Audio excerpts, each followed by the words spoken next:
అన్నయ్య ఒక 2000 ఉంటే ఇవ్వన్నయ్య, సరుకులు తెచ్చుకోవాలి. 2000 చాలా? బావా ఎదుషకి డబ్బులతో పని ఏంటి? సమయానికి డబ్బులు లేవేమో, ఏం అవసరం ఉందో ఏమో. అన్నయ్య పిల్లలకి ఫీజు కట్టాలి, ఒక 5000 ఉంటే ఇవ్వవా? 5000? ఏమ్మా ఒకసారి రా. అమ్మా బావ ఎన్టీఆర్ కాంప్లెక్స్ షాప్ లోకి వెళ్తున్నారా? అయ్యో బిజినెస్ బాగుందన్నయ్య, ఈ మధ్యన ఓవర్ టైం కూడా చేస్తున్నాడు. చీటీ పాటలు రోజువారీ లేవటం మానేసావా? అదెందుకు మానేస్తాను, అది నా పర్సనల్ ఇన్కమ్. మరి అదేంటమ్మా, నాకు ఎప్పుడైనా 10,000 20,000 కావాలి, నేను నీ దగ్గర తీసుకుంటాను. నువ్వు 5,000 2,000 కోసం నన్ను అడగడేంటి? అదా, ఎవ్వరికి చెప్పమాక, నీ ఒక్కడికి చెప్తాను దా.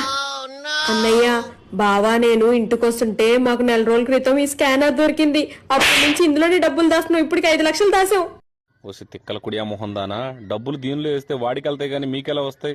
ఎవడో అదృష్టవంతుడు, ఆ అదృష్టవంతుడు నేనెందుకు కాకూడదు? అమ్మా ఈ స్కానర్లంతా మోసం అమ్మా, దీనిలో ఎందుకు దాస్తున్నారు? నేను సాయంత్రం స్కానర్ తెచ్చిస్తాను, ఇక నుంచి దానిలో దాసుకోండి, దానిలో వడ్డీ కూడా వస్తుంది. అన్నయ్య నువ్వు మర్చిపోకుండా స్కానర్ తీసుకురావాలి.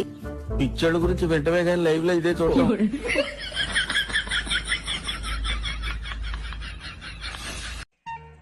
మీ పిన్నితో నాకు పెళ్ళి 17 సంవత్సరాలు అవుతుందిరా.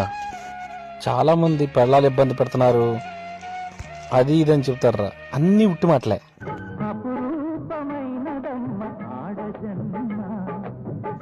చాలా మంది ఏం చెప్తారంటే, మా ఆవిడ బయటకు వస్తే చాలా సార్లు ఫోన్ చేస్తుంది, ఎందుకన్ని సార్లు ఫోన్ చేస్తుంది అంటారు. మీ పిన్ని 17 సంవత్సరాల్లో నేను బయటకు వెళ్ళినప్పుడు ఒక్కసారి కూడా నాకు ఫోన్ చేయలేదు. ఎందుకో తెలుసా? ఇంట్లో పనులను చేసి వచ్చేస్తాను నేను, ఇంట్లో పనులను చేసి వచ్చేస్తాను నేను, ఇంకా దానికి ఫోన్ చేయాల్సిన అవసరం ఏముంటది?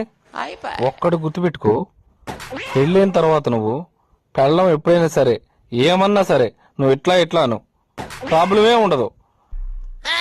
ఇట్లా ఇట్లా అన్నావు అనుకో మళ్ళీ అది ప్రాబ్లమే.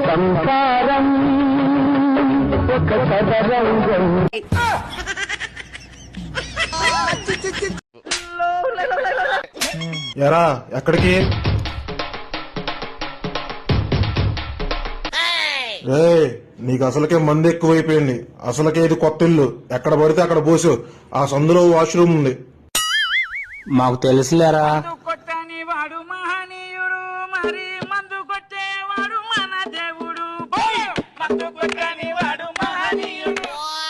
రే ఇల్లు అసలు కట్టినోడు ఎవడరా? ఏమైందిరా? ఏమైందా?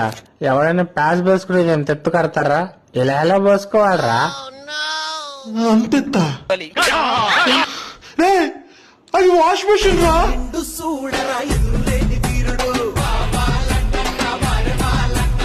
Wash basin